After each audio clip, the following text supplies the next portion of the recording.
इस बीच रुक करते हैं राजस्थान की ओर। राजस्थान में कांग्रेस की अशोक गहलोत सरकार पर एक बार फिर से फोन टैपिंग के आरोप सामने आने लगे हैं और इस बार कांग्रेस के विधायकों ने ही फोन टैप कराने का आरोप लगाया है। सचिन पायलट खेमे के कांग्रेस विधायक वेद प्रकाश सोलंकी ने यह आरोप लगाया है कि गहलोत सरकार कांग्रेस विधायकों के फोन टैप करवा रही है। सोलंकी ने कहा कि मुझे नहीं पता कि मेरा फोन टैप किया जा रहा है या नहीं, लेकिन कई विधायकों ने कहा है कि मोबाइल फोन टैप किए जा रहे हैं।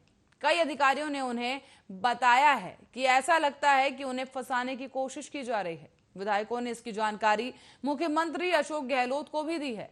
इसी मामले पर राजस्थान बीजेपी प्रमुख सतीश पुनिया ने कहा कि 1 साल पहले भी ऐसा ही हाल था। आज फिर से कांग्रेस के एक विधायक कह रहे हैं कि उन्हें उनके फोन टैप हो रहे हैं, जासूसी की जा रही है। तो वहीं कांग्रेस बताए कि यह विधायक कौन है। कांग्रेस पार्टी अपने ही विधायकों को डरा रही है।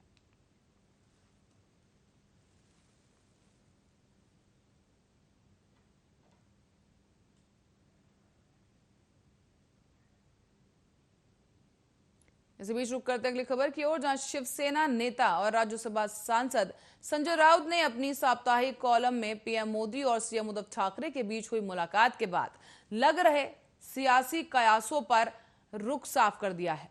साथ ही महाराष्ट्र बीजेपी के नेताओं को आड़े हाथों भी लिया है। राउत ने लिखा कि राज्य की समस्याओं को लेकर मुख्यमंत्री प्रधानमंत्री से मिले, इसमें गलत क्या है।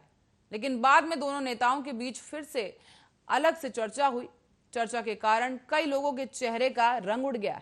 किसी की मध्यस्थता के बिना मोदी और ठाकरे की मुलाकात हुई है, ये बेहद महत्वपूर्ण है।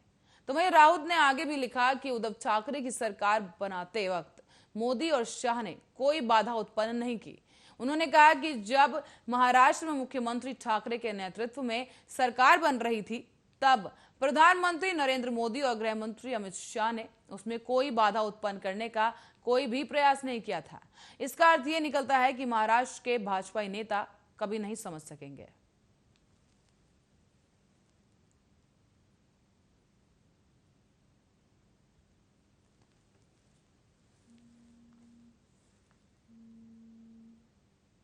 वहीं यूनाइटेड किंगडम के निमंत्रण पर प्रधानमंत्री नरेंद्र मोदी ने शनिवार को G7 शिखर सम्मेलन में वीडियो कॉन्फ्रेंसिंग के जरिए हिस्सा लिया है।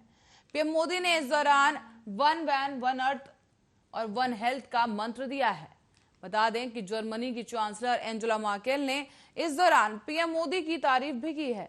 उनके इस विचार को अपना समर्थन भी दिया। सूत्रों ने बताया कि बैठक के दौरान फ्रांस के राष्ट्रपति इमैनुअल मैक्रों ने भारत समेत दूसरे देशों को वैक्सीन के कच्चे माल की आपूर्ति में छूट देने की मांग की है।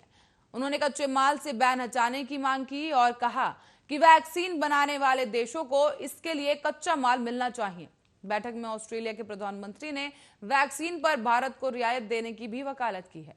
साथ ही उन्होंने भरोसा दिया कि वो वैक्सीन के मुद्दे पर भारत की मदद करेंगे। आपको बता दें कि इस बार भारत के अलावा रिपब्लिक ऑफ कोरिया और दक्षिण अफ्रीका को भी बतौर मेहमान देश के तौर पर आमंत्रित किया गया है। G7 देशों में America, France, Canada, Britain, Germany, Japan और इटली भी शामिल है। ये सभी सदस्य देश बारी बारी से सालाना समिट को होस्ट करते हैं।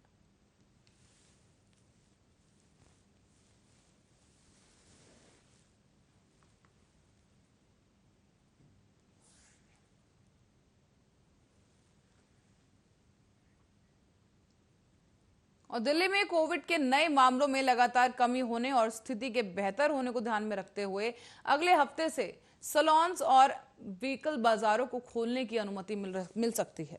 दिल्ली के मुख्यमंत्री अरविंद केजरीवाल ने पिछले हफ्ते ही बाजार, मॉल और मेट्रो को खोलने की घोषणा की थी। उन्होंने ये भी कहा था कि अगर राजधानी में कोविड की स्थिति बेहतर होती है तो आने वाले दिनों में कई अन्य गतिविधियों को शुरू करने की अनुमति दी जाएगी।